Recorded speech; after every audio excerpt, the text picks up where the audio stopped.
It is September 25th here at the Danville Elementary School.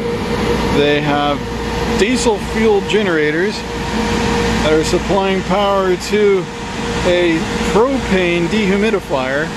It's taking in ambient air there and blowing out extra wet air over here. And I'm not going to explain how that works because I don't have that kind of memory card to do it.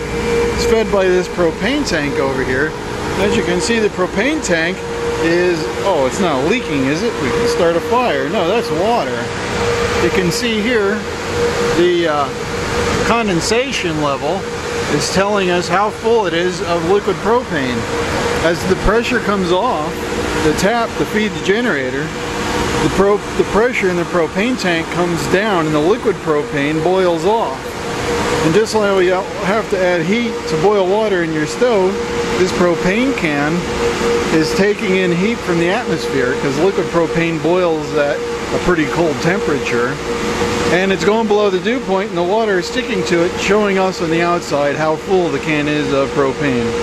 So now that your school is back in session elsewhere, you get one more science class from back at home base here in Danville.